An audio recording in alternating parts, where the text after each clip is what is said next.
స్తోత్రం స్తోత్రం స్తోత్రం స్తోత్రం. ఎదురైనటువంటి ప్రతి ఆటంకి ఇంతవరకు దేవుడు మంచి వాతావరణం ఇచ్చాడు, సమాధానం ఇచ్చాడు. ఈరోజు సాయంకాలం జరగనై ఉన్నటువంటి వివాహం విషయంలో కూడా సమాధానాన్ని దేవుడు దేవుని యొక్క హస్తము కూడా చాపబడి వీరి దాంపత్య జీవితాన్ని ఆశీర్వదించినట్లుగా స్తోత్రం ప్రభువా. అయ్యా నమ్మకమైనటువంటి సాక్షిగా ప్రభువా తన యవ్వన ప్రాయములో మీ కొరకు తండ్రి ప్రయాసపడ్డాడు ప్రభువా. తనను మీరు ప్రేమించారు, డేవిడ్ని ప్రేమించిన ఆయన అయ్యా వారి తల్లిదండ్రుల యొక్క పరిచర్యకు వారు చేసినటువంటి ప్రార్థనకు తగినట్లుగా ప్రభువా ఈ వివాహ బంధాన్ని ఈ వివాహాన్ని మీరు నిశ్చయించారు. అందులో బట్టి స్తోత్రాలు చెల్లిస్తా ఉన్నాను ప్రభువా. వివాహం అన్ని విషయాలలో ఘనమైనది అని మీరు చెప్పినట్లుగా విడివిడిగా ఉన్నటువంటి నాయన ఇరువురిని ఈ వివాహం ద్వారా ఒక్కటి చేస్తూ వారి దాంపత్య జీవితంలో ఎక్కడ అయ్యా ఒడిదుడుకులు అనేటువంటివి లేకుండా విడిగా ఉన్నటువంటి డేవిడ్ ఇప్పుడు కుటుంబ వ్యవస్థలోని అడుగు పెడుతూ ఉన్నాడయ్యా. ఓ కుటుంబంగా మారుతూ ఉన్నాడయ్యా. ఆ కుటుంబాన్ని మీరే కట్టమని ప్రార్థిస్తున్నాను. ఏ శ్రమ, ఏ శోధన, ఎటువంటి ఇబ్బంది, ఎటువంటి ఇరుకు ఏది కూడా లేకుండా ఇంతవరకు మీరు మీ సన్నిధిని తోడుగా ఉంచి పగలు మేఘస్తంభమై చల్లని వాతావరణం ఇచ్చారు. రాత్రి కూడా అనుకూలమైనటువంటి వాతావరణాన్ని మీరు దయచేయండి నాయన.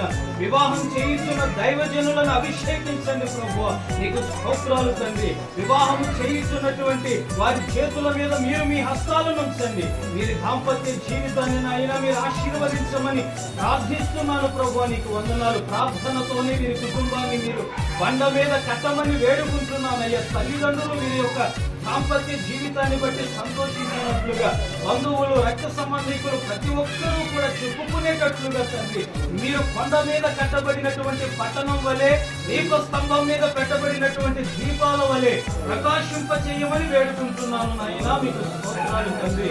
ఏది ఏమైనాను ఇంతవరకు జరిగిన ప్రతి కార్యక్రమాన్ని మీరు క్రమముగా జరిగించారు, మర్యాదగా జరిగించారు. ఈ రోజు రాత్రి జరగనై ఉన్నటువంటి వివాహ బంధాన్ని కార్యక్రమాన్ని కూడా సమాధానకరంగా జరిగించండి. ప్రతి దుష్టుని యొక్క కార్యాన్ని మీరు బంధించండి. మీ సన్నిధిని తోడుగా ఉంచమని వేడుకుంటున్నాను. ఇంతవరకు నీ బిడ్డలు ఎంతగా ప్రభువా అయ్యా ఫైనాన్షియల్ గా ఇబ్బంది పడ్డారు, ఆర్థిక సంబంధంగా కూడా మీరు ఆదుకున్నారు అని బట్టి వందనాలు. నీకు మిగిలి ఉన్నటువంటి పనులన్నీ కూడా తండ్రి క్షేమకరముగా జరిగించండి. వచ్చిన బంధువులను, రక్త సంబంధికులను, దూర ప్రాంతాల నుండి వచ్చినటువంటి వారిని, ఇంకనూ రావాల్సినటువంటి వారిని కూడా క్షేమంగా తీసుకుని రమ్మని వేడుకుంటున్నాను నాయన. నీకు స్తోత్రాలు. నూతనమైనటువంటి యెరూషలేము పట్టణం వలె అయ్యా బిడ్డలను మీరు కట్టమని వేడుకుంటున్నాను. విడిది గదిలోనికి వచ్చినటువంటి నాయన అయ్యా వివాహానికి సిద్ధమవుతున్నటువంటి బిడ్డను కూడా మీరు సిద్ధపరచండి, పరిశుద్ధపరచండి నాయన. నీకు వందనాలు చెల్లిస్తున్నాను. తనను కూడా అక్కడి నుండి వచ్చేంత వరకు మీ సన్నిధిని తోడుగా ఉంచి ఈ స్థలంలోనికి క్షేమంగా తీసుకుని రమ్మని ప్రార్థిస్తున్నాను ప్రభువా. అయ్యా దైవజనునిగా నాకు కూడా ఈ స్థలంలో వివాహము ముగిసేంత వరకు ఉండాలని ఆశగానే ఉన్నది. ఓ ప్రక్క మీ మందిరం యొక్క పరిచర్య జరుగుతూ ఉన్నది తండ్రి. అందును బట్టి తిరుగు ప్రయాణమై వెళుతూ ఉండగా మార్గాల్లో తోడై ఉండండి. నేను వెళుతున్నాను, నా మనస్సును ఈ స్థలంలో విడిచి వెళ్తున్నాను ప్రభువా. మీ సన్నిధిని స్థలంలో విడిచి వెళ్తున్నాను నాయన. సువార్త ప్రకటించి వారి పాదములు సియోను పర్వతము మీద సుందరమైనటువంటివి అన్నట్లుగా పాదములను ఈ స్థలములో మోపి నీ పేరిట ప్రార్థిస్తున్నాను. ఇక్కడ నిలవబడినటువంటి వారందరూ కూడా ఎక్కడ సమస్యలు పోకుండా మంచి ఆరోగ్యాలతో అయ్యా ఈ వివాహ కార్యక్రమంలో పాలుపంపులు పొందే కృపనివ్వమని మరి ముఖ్యంగా నీ బిడ్డను మరొకసారి పరిశుద్ధపరచుకోనండి. నీ రెక్కల చోటును దాచమని వేడుకుంటున్నాను తండ్రి. నీకు వందనాలు.